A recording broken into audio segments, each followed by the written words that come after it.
Cuando a una familia le dicen que su hijo tiene TDAH, no solo recibe un diagnóstico, es como si cruzaran la puerta de una casa encantada. Dentro de ella habitan fantasmas que no se ven, que no se pueden tocar, y además entre los pasillos aparecen los sustos, los estigmas, la culpa, el desconocimiento, el duelo, esos miedos que te dejan sin aire. Por eso esta noche de Halloween vamos a encender la luz sobre estos fantasmas invisibles, descubrir de qué están hechos y aprender a convivir con ellos. Así es que ahora que ya conocen nuestro tema, conversemos.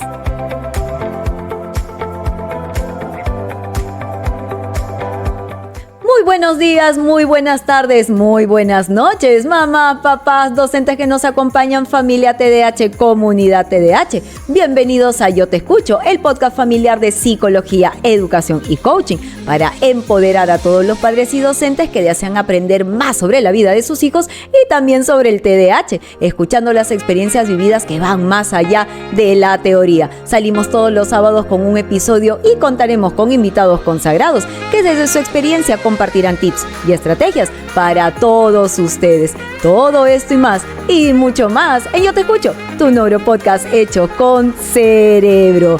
Mamás, papás, queridos docentes, un día muy especial. Sobre todo, como ya se ha escuchado en nuestra introducción, pues este podcast es un podcast muy original. ¿Por qué? Porque nosotros vamos a aprovechar que estamos en Halloween para que esta maravillosa palabra se convierta en una metáfora para poder conversar acerca de estos fantasmas invisibles que aparecen cuando llega un diagnóstico TDAH. Además, vamos a incorporar en esta palabra Halloween los sustos, los miedos y los temores que son parte de un diagnóstico. Así es que si bien hay información, papá, mamá, queridos docentes, sobre el TDAH, cada familia vive su diagnóstico de una manera muy única, de una manera muy particular. Por eso es que vamos a presentarte el día de hoy los sustos y los fantasmas que aún los padres necesitan aprender a manejar. Pero antes, papá, mamá, te saluda Carla Bocanegra, neuroeducadora, acompañándote el día de hoy. Así es que antes de presentarte el primer susto, te pido algo muy simple y chiquitito. Si nos estás viendo por YouTube, si nos estás escuchando por Spotify, pues suscríbete a nuestro canal y dale like a la campanita para que puedas enterarte semana a semana de los nuevos episodios que, como el día de hoy, están saliendo con algo muy especial. Vamos, papá, mamá, a nuestro primer susto. Y el primer susto es el miedo al diagnóstico. Porque cuando nosotros decimos la palabra diagnóstico, la carga emocional que esta palabra trae es inmensa. Para algunos papás, cuando conocen el diagnóstico o cuando el neuropediatra, cuando el psiquiatra les dice su hijo tiene esta condición, pues es un gran alivio, porque quiere decir que ellos ya pasaron por una serie de situaciones bastante tortuosas, por algunas acciones características que no comprendían y ahora ya le están dando un nombre a lo que sucede. Sin embargo, para otros papás no es así. Parece como si fuese un disparo en el pecho. ¿Por qué? Porque saben muchos papás que la palabra TDAH pues lleva una serie de riesgos, lleva una serie de acciones adicionales y, como ya les había comentado, es tan personal este diagnóstico que ahora hay que empezar a conocerlo mucho más. Pero uno de los grandes miedos, grandes sustos que justamente pasa este diagnóstico es que muchos no saben cuánto va a durar. Y ese es un punto muy interesante cada vez que converso con los papás. Lo primero que me preguntan es: ¿y cuánto dura este diagnóstico? Así es que vamos a hablar sobre este primer sobresalto, este primer susto que viene a ser parte de nuestra película. Porque este diagnóstico se instala en todas las partes de tu casa. Se instala en una cocina desordenada, se instala en una habitación que está de cabeza, se instala en un baño que está con todos los elementos tirados, en los horarios para hacer unas tareas, en las noches que nuestros chicos no pueden dormir o hasta en las mañanas, papá, mamá, en donde estas revoluciones emocionales y la irritabilidad muchas veces puede acompañar a nuestros chicos TDAH. Entonces, la palabra palabra trastorno es todavía una palabra que duele, es una palabra que genera miedo, que genera frustración, que genera a veces tristeza u otras veces rabia o iras. Así es que estos pensamientos que te acompañan a ti como, ¿y será menos inteligente, Carla, ahora que estoy descubriendo que el TDAH es aquel personaje que está incorporándose en mi vida? ¿Será de que esto vaya a originar problemas sociales en mi hijo? ¿Será tal vez que mi hijo, ahora que tiene este diagnóstico y se entere cada vez más, no logre todo aquello que él realmente quiera conseguir? Entonces, estos juicios que te acompañan, papá, mamá, son totalmente válidos. Y estos juicios, estos miedos que ingresan a tu hogar, pues tenemos que empezar a trabajarlos para saber cómo, pues, minimizar la intensidad con la que los estás viviendo. Así es que recordemos, papá, mamá, que un diagnóstico TDAH no es una sentencia. No lo tomes así. Más bien, esto te va a servir para poder aprender todos los miembros de tu hogar herramientas nuevas, herramientas diversas que si funcionan en tu hijo para tener mayor eficacia y productividad, pues claro que les va a servir a ustedes también. Así es que papá, mamá, hay tres cosas puntuales que debes entender con respecto a un diagnóstico TDAH. La primera, tienes que saber exactamente lo que es. La segunda, cómo es que a veces las redes sociales pueden amplificar de una manera espantosa, pues el pánico y los mitos que pueden estar rodeando al diagnóstico, y cuáles son los pasos concretos que una familia debe realizar durante por lo menos las 2 primeras semanas al recibir el diagnóstico. Entonces, papá, empecemos entonces a trabajar en suavizar este susto. ¿Cómo vamos a manejar los sustos? ¿Cómo vamos a manejar estos fantasmas? Pues conociendo un poco más la información. En primera, el TDAH es un trastorno del neurodesarrollo. ¿Esto qué quiere decir, papá? Que es un trastorno que nos va a acompañar desde el nacimiento. Lo que pasa es que a medida que tus hijos van creciendo, pues las características, los síntomas, la sintomatología del diagnóstico se va a ir presentando, y cada familia pues impacta de una manera muy particular. Por eso es que este trastorno del neurodesarrollo se va a presentar dentro de tus dinámicas familiares.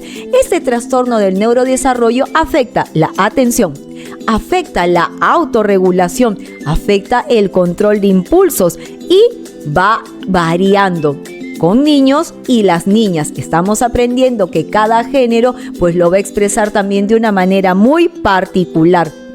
Algo importante que debes de conocer es que cuando hablamos de TDAH hay que romper también algunos mitos que incrementan estos sustos y alimentan a estos fantasmas. Cuando tu hijo te dice, papá, no puedo, estoy cansado, no sé cómo hacerlo, no lo interpretes como si esto fuera una flojera. No es falta de voluntad, no es tampoco una mala crianza, no es tampoco la culpa, que ya vamos a hablar de sustos más adelante, no es tampoco generar culpas ni tampoco pleitos entre padres. Simplemente es que hay algunas conductas que van a ser persistentes y que más bien nosotros con un trabajo especializado pues vamos a tratar de romper y de modificar para construir otro tipo de acciones que les permita a los TDAH incorporar dentro de su bagaje para que puedan ser más exitosos en su vida personal. Y por eso es que también hablamos no solamente de conductas persistentes, sino también a la corteza prefrontal, a ese cerebro que aparece en Halloween en la parte frontal. Aquí está nuestra corteza prefrontal. ¿Y quiénes están ahí? Las funciones ejecutivas. Entonces hablamos nuevamente: dopamina, serotonina, oxitocina, norepinefrina, noradrenalina, pero también tenemos otros componentes, otras golosinas interesantes que también los desarrolla el ser humano de una manera natural, como por ejemplo el cortisol. ¿Sabías, papá, que estas golosinas en la noche aumentan mucho más? El cortisol en la noche aumenta más. Por eso es que cuando hablamos con nuestros chicos TDAH y los psicoeducamos, le explicamos estas golosinas internas que se producen y les decimos, si tú quieres hacer un trabajo grande, pues no te conviene hacerlo tan de noche,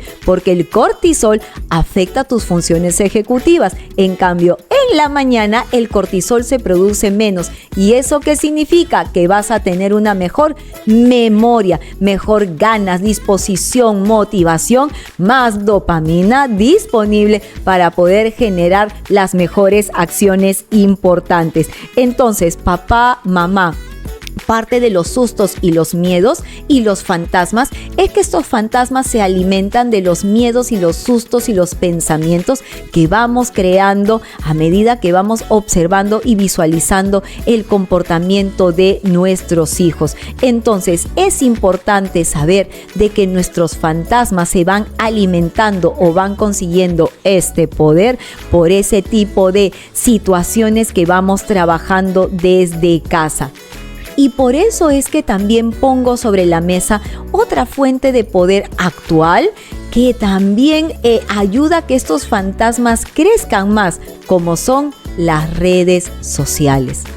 Cuando nosotros, papá, mamá, vemos en TikTok, vemos en YouTube y sobre todo TikTok e Instagram acerca del TDAH, nosotros vamos a observar dos grupos muy interesantes.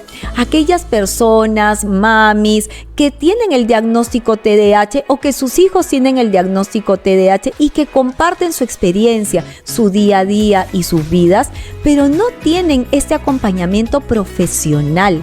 Que más bien, por ejemplo, una persona que está diagnosticada con TDAH y que ha estudiado y que trabaja en estos procesos terapéuticos, sí podría brindarte no solamente la información de su experiencia y su día a día, sino también de una manera más científica y de manera más psicológica y de manera más terapéutica, pues estos tips, sugerencias y acompañamientos que pueden ya establecerse dentro de tu vida familiar. Entonces las redes sociales juegan un papel bastante ambivalente en este proceso de información.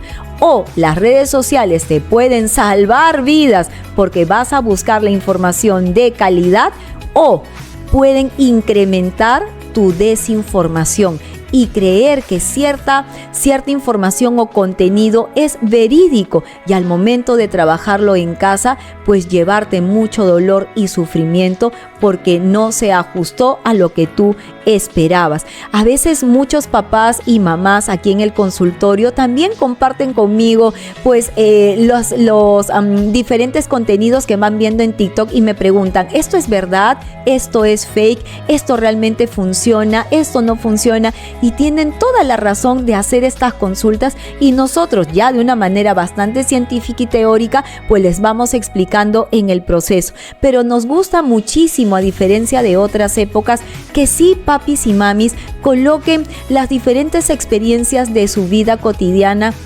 porque esto va a generar algo que también vamos a hablar más adelante, que son las redes de apoyo, porque el solo hecho de sentir que hay otros que comparten el mismo dolor, es importante sentir que no estamos solos en esta crianza para nuestros hijos TDAH, también es fundamental. Así es que papá, mamá, es importante que si tú realmente quieres tener información verídica para no alimentar y sobrealimentar a nuestros fantasmas, pues es importante que lo que se comparta, que lo que tú veas y lo que tú estás buscando, pues sean evidencias de médicos, evidencias de terapeutas, evidencias de psicólogos, evidencia profesional. Pues vamos entonces a ¿cómo convivo, Carla? Entonces ya no quiero alimentar más los fantasmas, pero los fantasmas no se van a ir. ¿Por qué? Porque el diagnóstico TDAH es para toda la vida.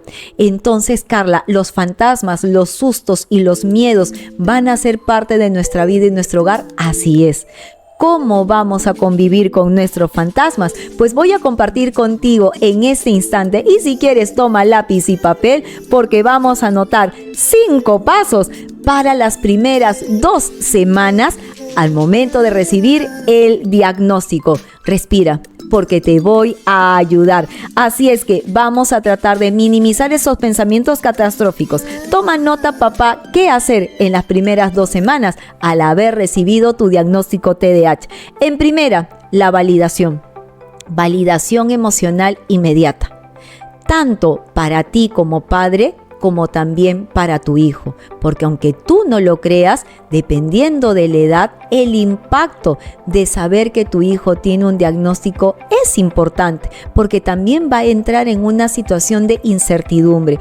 Hay algunos adolescentes que a veces se ponen en modo super cool y te dicen, bueno papá, yo lo había escuchado de mis amigos, fulanito tiene TDAH, ay mira papá qué bacán, porque mi mejor amigo también está diagnosticado con TDAH, y claro, viene esa coraza interesante de decir todo está ok, pero interiormente ellos van a empezar a vivir también sus propios miedos, temores, sustos y fantasmas. Entonces, tanto tú como ellos necesitan esta validación a nivel emocional. Y es importante trabajar en este proceso, porque el sentir miedo es mucho mejor a que tú digas es mi culpa. Qué marca de diferencia, ¿verdad, papá, mamá? La culpa no es algo con lo que tengamos que trabajar acá, y también ahorita vamos a conversar sobre ello, porque validar no es resignarse. Cuando tú validas el diagnóstico de tu hijo, no te resignas, al contrario, te tiene que dar esa fuerza y ese valor para más bien empezar a trabajar en estas nuevas herramientas para poder manejar a ese fantasma y manejar a estos sustos que nos van a acompañar. Por eso el segundo punto es conseguir información fiable. Empieza entonces ahora a ir a las librerías, a buscar libros sobre TDAH, a mirar en las redes sociales información de calidad para que tú puedas entender cada vez más sobre el proceso del diagnóstico. Ten citas con terapeutas, ten citas con los coaches que realmente hablen sobre TDAH, tengan estos conocimientos y empápate un poco más con esta información importante. Y tercero, puedes entonces empezar a hacer lo que nosotros llamamos el trabajo multimodal o las conductas multidisciplinarias. Eso es que vamos a empezar a hacer el plan. Empiezo entonces con el terapeuta, empiezo entonces con los docentes, las reuniones con los colegios para ir trabajando en el proceso. Nosotros como padres también vamos a empezar a alinearnos en conocer un poco más acerca del diagnóstico. Vamos a incluir a la medicación, es importante hacerlo, no es importante hacerlo. Por ejemplo, te comparto que esta semana nosotros estamos con un maravilloso coachee universitario que acaba de ser diagnosticado con TDAH y sabe que va a empezar su programa de coaching en funciones ejecutivas, y la mamá vino con su hijo y me dijo, Carla, yo pensaba hacerlo sin la medicación, pero la psiquiatra le dijo no, la medicación va a ser importante, y yo también le dije lo mismo, me alineo a la psiquiatra porque realmente la medicación también va a ser parte fundamental para manejar a los sustos y a los fantasmas. Así es que eso permite hacer este trabajo multidisciplinario. En cuarto punto, papá, redes de apoyo. Redes de apoyo. Hoy en día entonces podemos tratar de buscar a otros padres que también puedan trabajar igual que tú, pero a medida que tu hijo entre a sus programas de coaching o a los programas de terapia, haz lo que muchos papás hacen conmigo. Me preguntan, ¿y ahora qué debo hacer yo en casa? ¿Hay que cambiar rutinas? ¿Hay que cambiar modos? Por ejemplo, el día de ayer tuve una maravillosa reunión con un papá porque uno de los módulos que estamos trabajando es acerca de resolver, o mejor dicho, una tarea grande, partirla en tareas más pequeñas, y me puso sobre la mesa, mi hijo se demora 1:30 para bañarse y cambiarse. Nunca podemos salir temprano al colegio. Así es que le di algunas sugerencias, como por ejemplo, ¿has pensado poner un reloj en el baño?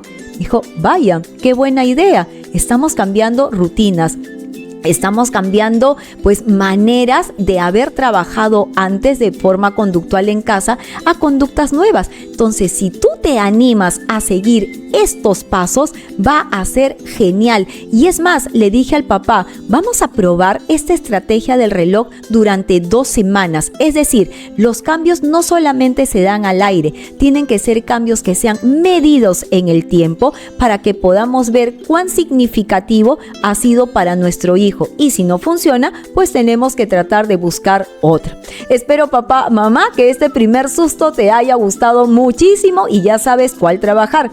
Vamos con el segundo susto. Y el segundo susto es la culpa, la autoacusación. Porque me ha pasado, papá, mamá, cuando yo los tengo a los dos, ya sea juntos o separados o juntos pero no tan revueltos, que uno se mira al otro y le dice, es tu culpa.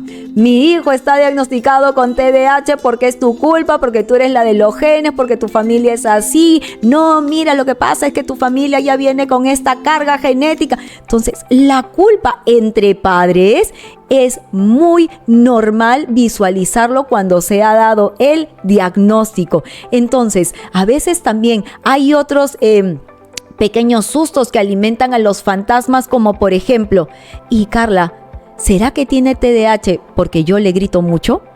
¿O será que tiene el TDAH porque lo dejo estar con el teléfono todo el día y por eso está sobreestimulado? ¿Será que por eso es tan hiperactivo e impulsivo?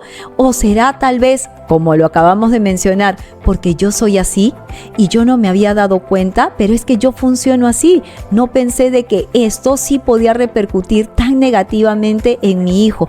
Así es que esas culpas, ¿será la alimentación? ¿Será que no llevé un buen embarazo? Mamá es la que se lleva la mayor cantidad de sustos, la que viene con mayor cantidad de miedos, y papá a veces alimenta y no ayuda mucho a aligerar un poco la carga. Entonces, esas voces internas son nuestros fantasmas recurrentes o son los sustos que van a alimentar fantasmas para ver la situación mucho más grande y mucho más espectral. Entonces, esta culpa parental tenemos que aprender a manejarlo. A veces los papás nos dicen, sí, ya acepté que mi hijo es TDAH, pero por dentro todavía no. Por dentro hay mucho que trabajar. Un proceso de aceptación, papá, mamá, tiene 5 etapas. Y la culpa trabaja mucho con algo que hemos visto desde varias temporadas atrás, con el duelo del hijo ideal.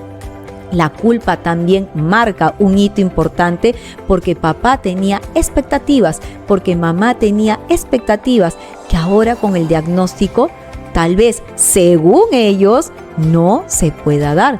Pero tenemos hoy en día, papá, mamá, ¿cuántos artistas, pintores, deportistas, tenemos políticos, tenemos tantas personas brillantes conocidas en las redes sociales, actores diagnosticados con TEA, con TDAH, en donde el diagnóstico nunca ha sido una limitación, sino al contrario, ha sido una fuente importante de poder para poder empezar a trabajar.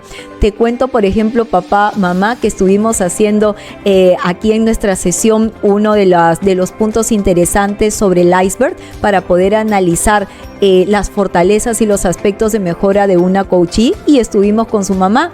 Y su mamá justamente empezó a hablar de algo que a esta chica TDA la marca, que es la paciencia. Y de repente la mamá dijo, sí, algo que a mí me gusta y reconozco, me dijo, algo que yo reconozco mucho en mi hija es esta capacidad para tomarse el tiempo para hacer las cosas. Y la pequeña empezó a mirar a la mamá con una cara de, pero mamá, qué mal que lo digas así enfrente. Y le dije, ¿has prestado atención en lo que tu mamá ha dicho? Lo está tomando de la manera más positiva posible. La mamá reconoce en ti este superpoder de calma para que puedas mirar todo lo que hay a tu alrededor. Más bien tu mamá se exalta muy rápido. Y su mamá volteó y le dijo, sí, yo estoy elogiando tu calma. Pero para ella, que había venido tantos años criticada por el tema de ser lenta para hacer las cosas, nunca imaginó que su mamá lo sacara en la sesión como una virtud. Entonces, ella redujo mucho la culpa de sentir que tenía un diagnóstico que la marcaba porque esta lentitud le traía dificultad y nunca pensó que para la mamá era un gran superpoder. Entonces, mira cómo vamos alimentando los fantasmas con nuestros propios pensamientos. Entonces, papá, mamá, qué interesante analizar fuentes de poder. Vamos a ver otra fuente de poder con relación a la culpa. El diagnóstico. El diagnóstico es importante cuando las redes sociales amplifican a estos fantasmas. Entonces, papá, mamá, la culpa no necesariamente la tiene el diagnóstico, sino la manera como tú llevas el diagnóstico. Si tú, papá, mamá, te pones a comparar a tu hijo con otros, esa culpa se va a agrandar. Si tú, papá, mamá, continúas en este ciclo del duelo, pues entonces la culpa se va a agrandar. Y la carga genética es importante también. Te invito a que veas uno de los últimos episodios que hemos trabajado con la doctora Fiorella Amaro sobre la epigenética. Nosotros como TDAH tenemos nuestros genes de dopamina y los genes de la noradrenalina. Y estos genes, o la norepinefrina, y estos genes son los que están marcados para un TDAH. Pero ya la doctora nos explicó la epigenética. El gen está, pero como tú lo enciendas y apagues, eso es lo que marca la diferencia en un TDAH. Si yo como TDAH vivo en un ambiente desorganizado, voy a encender esa bombilla a 1000 watts. Pero si yo vivo en un ambiente ordenado, el impacto, la intensidad y la frecuencia con la que mi desorden, porque el fantasma no se va a ir, pero mi desorden va a ser cada vez menor. Entonces, papá, mamá, ¿qué función ejecutiva ayuda a que estos fantasmas minimicen su poder? La supervisión de sí mismo. La supervisión de sí mismo es la capacidad que tiene el ser humano para mirar más allá de sí, es decir, cómo mis acciones impactan en los demás. Los TDAH solemos ser un poco egoístas en ese sentido y marcamos ahí un patrón muy importante de diferencia con los demás. Nuestra inflexibilidad cognitiva también nos acompaña aquí, pero si nosotros somos capaces de mirar un poco más allá y supervisar cuánto le afecta a los demás, mi desorden, mi desorganización, el llegar tarde, el no cumplir, pues las situaciones emocionales o una depresión, pues entonces estaremos haciendo cada vez un mejor trabajo. Así es que vamos a manejar a este fantasma de la siguiente manera. Papá, mamá, lápiz y papel. Vamos a reformular la culpa. Primero, la culpa está acompañada con una emoción adicional. Trata de identificar a esa emoción. La culpa se alimenta porque hay otras emociones que lo acompañan. Y además, identifica que la culpa también viene con una intención. ¿Para qué la traes? ¿Para qué traes el pensamiento de la culpa? ¿Qué beneficio te está trayendo? ¿Te quieres latigar? ¿Hay algo que está pasando además de? ¿Será entonces que el diagnóstico lo que hace es poner sobre la mesa otra situación que estás tratando de superar y no puedes? Esos vienen a ser tus juicios personales. Así es que como tercer paso, ponte en acción, porque lo que vas a hacer es ese juicio lo vas a empezar a desmitificar y vas a entonces a demostrarte si realmente ese juicio valió la pena tenerlo durante tantos años o no, porque esos juicios externos son otra fuente poderosa de alimentación para nuestros fantasmas. ¿Y cómo seguimos rompiendo o manejando al fantasma? Informándote. Información consciente, como ya te lo había dicho hace unos minutitos atrás, para que puedas tratar de controlar a ese fantasma. ¿Cómo vamos con nuestros sustos? Vamos con un susto más. Y como tercer susto tenemos el miedo al futuro. ¿Qué papá con hijo TDAH no se asusta por lo que va a venir? Esa incertidumbre de saber, y ahora que tiene el diagnóstico, ¿puede ser capaz de rendir un examen de 3 horas? Ahora que tiene el diagnóstico, ¿va a poder vivir solo? Si es un desordenado, ¿cómo se las va a arreglar? Carla, el dinero se le va de las manos. Cuando hablamos de gestión, no solamente hablamos de gestión del tiempo, es la gestión de todo. No sabe gestionar su sueldo. Tiene el dinero a la mano y se le va. un TDAH se le escapa el tema financiero de las manos. Carla, esta es la 5ª vez que da el examen de manejo y no aprueba. Todas esas gestiones, parte visoespacial, planificación, organización, son puntos muy claves y son miedos totalmente justificados para los papás, porque papá que ya vivió, mamá que ya vivió, está viendo este futuro con bastante temor. Futuros inmediatos, si tu hijo está en el colegio, papá, lo primero que se te viene es el fracaso escolar. Es una palabra de la cual yo no estoy de acuerdo. Fracaso escolar no es el fracaso de tu hijo. Fracaso escolar es, como dice el gran profesor Ramón, fracaso escolar es cuando el docente no logró llegar al chico. Ese es el fracaso escolar, cuando yo como docente sé que pude haber hecho más y no lo hice. No me tomé el tiempo para buscar qué más podía hacer por mi criatura, qué más podía hacer por mi TEA, qué más podía hacer por mi TDAH. Eso es el fracaso escolar, pero tú que lo ves desde tu lado, fracaso escolar viene a ser ese fracaso, ese logro que tu hijo no pudo dar al momento de querer estar en el colegio. Entonces, papá, si tu hijo sientes que no está encajando en la escuela, es porque hay un molde al cual tenemos que empezar a trabajar. Sobre todo ahora que estamos en bachillerato internacional. Ayer conversaba papá, mamá, te lo contaré, con una adolescente. Ella está en la Universidad del Pacífico, una universidad exigente, una universidad que realmente demanda muchísimo, no solo en los contenidos, sino que me dio un secreto del éxito. Le pregunté, oye Cami, ¿tú has tenido bachillerato en el colegio? Sí, Carla, yo he estado en el bachillerato. Y si yo te preguntara, ¿cuál ha sido o cuál es la mejor herramienta que le recomendarías o tú dentro de tu opinión personal que le recomendarías a un chico que va a ingresar al bachillerato internacional? ¿Cuál fue el secreto del éxito? Y me dijo, mira Carla, no son los contenidos. Bachilleratos no es quien estudia más. Si yo me hubiera organizado, si yo hubiera planificado, si yo hubiera sabido cómo armar un horario, mi bachillerato hubiera sido mucho mejor. Entonces ya te estoy contando, papá, mamá, que la organización y la planificación son las claves del éxito para poder trabajar. Un fracaso escolar, es decir, si mi hijo está saliendo jalado, si mi hijo está llegando con dificultad, no define el éxito. El éxito está definido por la cantidad de veces que lograste superar una situación. Entonces, ese fantasma que está ahí, no lo alimentes más. Ese fantasma que está ahí, lo puedes trabajar a medida que vas ayudando a tu hijo a ver de que la dificultad es una oportunidad para poder empezar a mejorar.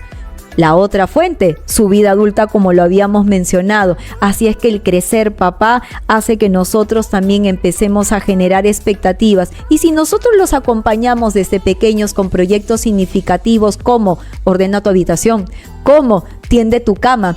Estuve escuchando, papá, un podcast de aquellos chicos que hoy en día con 25, 26, 27 años, escuchaba un podcast de un chico chileno de 27 que es uno de los jóvenes millonarios actuales de su país. Y la primera pregunta que le hicieron fue, ¿qué puedes aconsejarles a los adolescentes de esta generación que deban de hacer para lograr ese éxito que tú has conseguido? Y lo primero que dijo este muchacho fue, tiendan su cama. Si un adolescente es capaz de generar un hábito tan importante como tender la cama, van a ver que si ellos cumplen ese reto, pueden conseguir cualquier reto que la vida les proponga. El dinero que yo hice fue en base no a mi esfuerzo, fue en base a mi organización.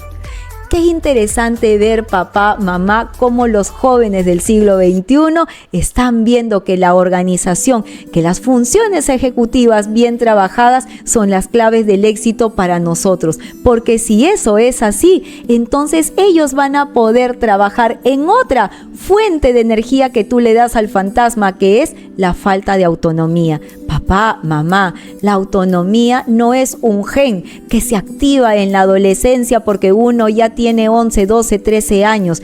Es un constructo de hábitos que se han formado desde la infancia. Y si tú no lo has hecho desde chiquito, no pierdas más el tiempo y hazlo, porque la independencia se trabaja con los hábitos. Otro punto interesante, papá, mamá, es que nada de esto va a ocurrir si hay otra fuente de energía, las conductas evitativas parentales. Si yo estoy viendo que esto es un reto, el género masculino sale volando. El género masculino se lleva el trofeo de las conductas evitativas. Eso es súper masculino. Si tú como padre eres de los que ahora yo veo que vienen a las reuniones, que se involucran, que a pesar de estar frustrados porque no tiende la cama, porque tiene el baño desordenado, porque a veces las cosas o las estrategias no funcionan a veces a la primera, en algunos funciona a los 30 días, en otro a los 6 meses, pero si no tiramos la toalla y continuamos con la estrategia, avanzando se va a interiorizar, solo que a unos chicos les cuesta más que otro, pero a veces muchos papás se van, dejan la mitad del proyecto. ¿Y qué ejemplo le estamos dando a nuestros adolescentes del siglo XXI con eso? Que si ellos se van, no me das a mí una justificación más para quedarme. Entonces, tener padres con conductas evitativas, no nos podemos dar el lujo cuando queremos tratar de manejar a esos fantasmas que están rodeando nuestro hogar. Así es que, papá, aquí la solución para que puedas manejar a ese fantasma y esos sustos es que tú te entrenes. Más allá de que tu hijo se entrene, entrenarte como padres que tienen hijos TDAH es lo ideal. Así es que vamos al cuarto susto que justamente nos acompaña, y que a pesar, papá, mamá, de tener tanta información, a pesar, mamá, papá, de vivir ya en un mundo un poco más neurodivergente, un poco más abierto a las diferencias, todavía hay estigmas. Y hemos hablado de estigmas en todo sentido y aspecto. Estigmas en lo laboral, estigmas hemos hablado cuando hemos tratado el tema de las conductas suicidas. El estigma todavía es algo que marca mucho para la sociedad, que marca mucho la mirada. Muchos papás no quieren ir a los neuropediatras o los paidopsiquiatras porque le tienen temor a que esa palabrita TDAH esté acompañando el proceso.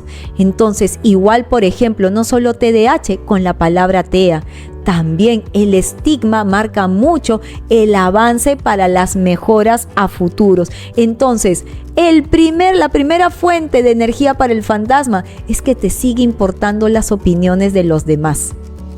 Eso marca mucho como mamá, como papá. Todavía te importa el qué dirán, todavía te importa el que tu hijo va a la fiesta y dice, y ahora seguramente me van a criticar, van a estar cuidando de que no se acerque al pastel porque seguramente le va a meter el dedo. Y entonces vas llenas de temores. Y tu hijo al final ni va a terminar disfrutando la fiesta porque tú vas a estar de ojo vigilante en todo lo que vaya a hacer. O Carla, no puedo salir a una reunión porque tengo que estar mirando que mi hijo 14 años siga haciendo la tarea. Entonces, todos esos estigmas que tú vas teniendo y acumulando en el proceso no dejan que justamente puedas avanzar. Pero ¿sabes por qué se da? Vamos entonces a trabajar en qué hacer para manipular al fantasma.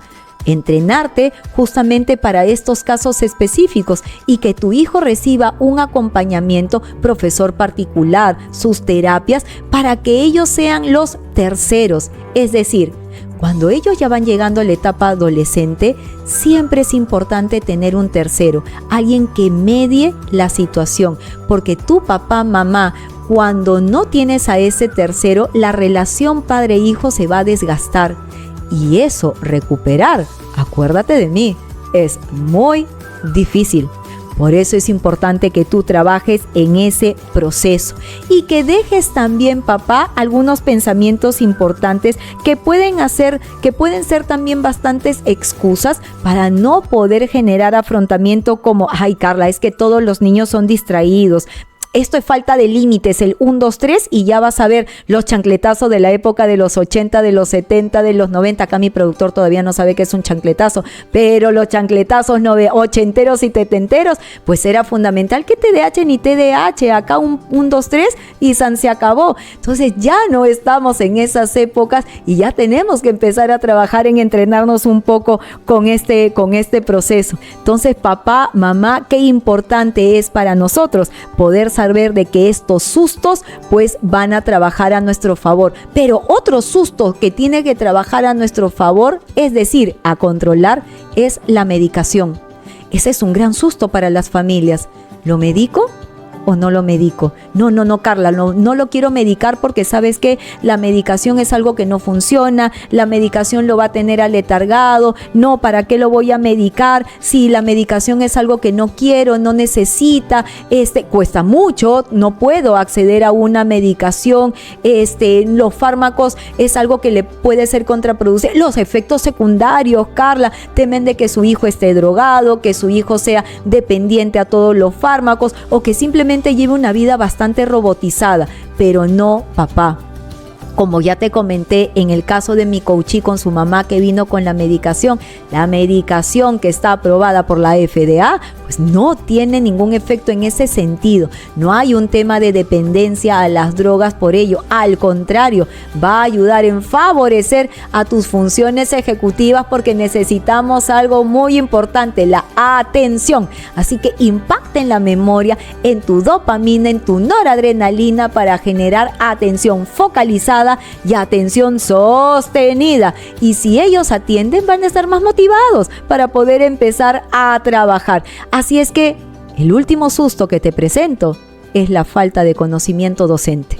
Aquí, mi querido docente, cumples un rol fundamental, porque ya estamos viendo que si tú como docente no estás entrenado y capacitado para conocer lo básico, lo mínimo, sintomatologías, y no solo de TDAH, sino de cualquier otro diagnóstico, porque este programa va para todas nuestras maravillosas familias neurodivergentes. Si nosotros como docentes no estamos al día de lo básico, de lo que hay un diagnóstico y lo básico de salud mental, entonces nosotros también somos parte de esos fantasmas bien alimentaditos y bien gorditos que nuestras familias tienen en casa. Por eso es que la solución para controlar a ese fantasma y no alimentarnos con tantos sustos es la psicoeducación. Psicoeducación para padres, psicoeducación para docentes, psicoeducación para nuestros propios coaches que también a veces no tienen ni idea de lo que significa ser TDAH. A mí me encanta, papá, mamá, cuando mis adolescentes me preguntan, Carla, ¿y a ti cómo te afecta? O por ejemplo, a mis coaches adultos, situaciones, por ejemplo, de la vida social. Carla, ¿no te aburre estar en una reunión social sin la medicación? ¿Y qué diferente es con la medicación? Al estar más atento le puedo seguir el hilo de la conversación a otro adulto. Sin la medicación pasan 2 horas y ya me quiero ir. Esos impactos interesantes solo los vivimos los que somos TDAH, siempre y cuando sepamos controlar a nuestros fantasmas. Así es que, papá, mamá, esta noche hemos hablado de sustos, hemos hablado de fantasmas, hemos hablado de esa casa embrujada llamada TDAH, que al final se puede poner bastante bonita e interesante cuando nosotros sabemos controlar a los fantasmas. Tengo una maravillosa familia que cada sábado su hijo me trae una historia nueva y le decía al papá, ¿te das cuenta que con un TDAH la diversión nunca acaba? Igual para mí. Todos los días siempre tengo algo nuevo que contar aquí con mi productor, en mi casa, con mis alumnos, con mis amigos. Siempre tenemos una historia que contar, porque si nosotros miramos el otro lado de la vida de un TDAH, pues vas a ver de que esa casa fantasmal sí tiene ventanas bonitas, sí tiene una fachada bonita que nosotros vamos a poder trabajar. Así es que, papá, no le tengas miedo a tus miedos, no le tengas miedo a tus sustos, pero más importante es no alimentes más a ese fantasma con el que tienes que aprender a convivir.